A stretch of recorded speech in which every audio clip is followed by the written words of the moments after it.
You are Major James Fawkes of 24 Hillfield Crescent, Fulchester? Yes. Would you speak up, please? Yes, I am.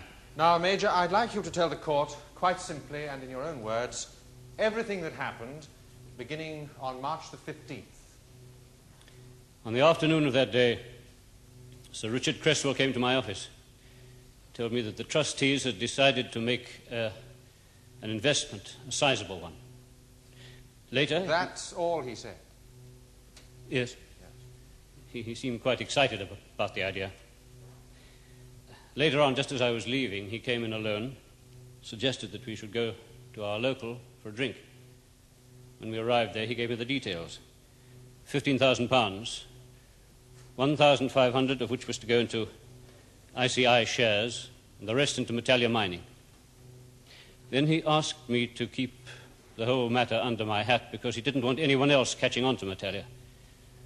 Also, he thought that some people might disapprove of the trust speculating in that type of share. Some people? So I assumed by that he meant some of the children's parents and our supporters. Go on. Well, I was wondering why he was telling all this to me when he asked me to take charge of it myself because he was going on holiday. He said that the investment would only be short-term, a month or two at the most, and that as soon as Metallia had gone up 50 points, it'd sell, and then he'd tell the faint hearts about the killing. So I agreed. Why? As a favor. In the hope that my value to the trust might be better recognized. What happened next? As Sir Richard suggested, I went to Lady Virginia for the cheque. I asked her to make it out for 15,000, but she... Well, to cut a long discussion short, she persuaded me to accept an extra £5,000 to invest for Eloise, for my daughter. A few days afterwards, I took a cheque for 20,000 to Mr. Ince and arranged the investment with him. 1,500 in ICI shares, 18,500 in Metallia under my name. Sir Richard had suggested using my name for the sake of discretion. Now, that 18,500 included the extra 5,000? Yes. Yes, I was a fool. But see, the truth is, for the sake of my daughter, I was prepared to back Sir Richard's instincts. The profits looked so good. Continue. On April the 10th, I had a letter from Ince saying that Metallia Mining were going down quite fast. There was a partial recovery, but it didn't last. What did you do with that letter? I showed it to Sir Richard the very next morning, and he kept it. But not you, as he claims. No, not me. He also claims that if, as you maintain, the Metallia investment had really been his idea, he would have pulled out by that stage. Well, what do you say to that? What can I say? Only that I suggested to him that we sell while we still had the chance, but he wouldn't hear of it. He said that the whole secret of speculation was knowing when to hang on. You see, now he was just burying his head in the sand. Now, at the foot of this letter, there appear the words, "It's out of my hands now, God, what a mess." You don't deny that they were written by you? No. And I believe they support my version of the events. Yes, I see. Carry on. Yes. Well, that's just what we did. We carried on, he and I, the blind leading the blind, until quite suddenly the stock exchange suspended dealing in Metallia.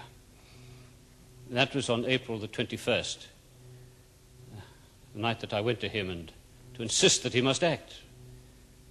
He asked me to give him 24 hours to do nothing until I heard from him. Is there any truth whatsoever in Sir Richard's story of your confession? No. He did get one thing right, though. I was carrying a copy of the Financial Times. What happened after that? At about 1 o'clock in the morning, I telephoned him. I couldn't sleep. He was extremely incoherent. He had been drinking. My lord, that is conjecture. Major Fawkes, you yourself do not know that. Very well. He sounded as if he had been drinking. I felt sorry for him, so I decided to leave things as they were until the following afternoon. And I telephoned him at his house, but there was no answer. Finally, at about 7:30, Sir Richard telephoned me. I remember it quite clearly. He said, "I have decided that the truth will have to come out." Those precise words. What was your reaction? Well, I was pleased, of course. I never suspected anything, right up until the police came to question me, after which I was charged. Did Sir Richard give you any warning at all of what was going to happen? No one did. When you learned that Lady Cresswell was to appear here as a prosecution witness concerning the loss of this £5,000, did you attempt to communicate with her? I tried to see her twice, but she wouldn't speak to me.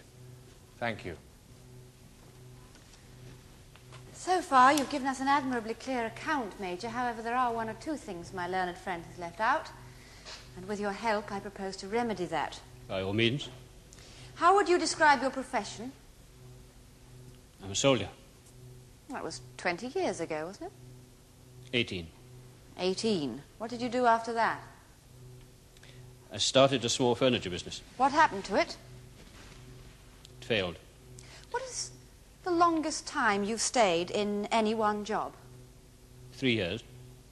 What do you earn? £1,800 a year. At 49. There's also my army pension. Your wife has a heart condition, has she not? Yes. I understand this makes it necessary for you to employ a home help to look after your daughter. Yes. Your daughter's illness also requires treatment, does it not? If she's a spina bifida, what do you think? Do you think that life has been hard to you? Would you? I'm asking you, Major. Well, yes, I feel that. Do you resent it? Sometimes. I suggest to you, you see, that your feelings of resentment and injustice have all become focused in the person of your employer, Sir Richard Cresswell. You're mistaken. You believe, do you not, that he promised and then denied your daughter a place at the school? You tell me that it isn't true that he did that. Whether or not it is true, you believe it to be true. I don't condemn a man just because he doesn't need to work for his living. Really? Are you sure? You see, Mr. Bateman has already testified that you made a remark to him concerning the inequality of wealth in this country. In this world. As you wish. I've seen a great deal more of inequality than you have. I doubt it. I was in Berlin after the war. I was in Korea. I was in Cyprus. If you had seen... Yes. You would have realized that what we need is to take a knife to the body of our whole sick society. Amputate the rotten parts.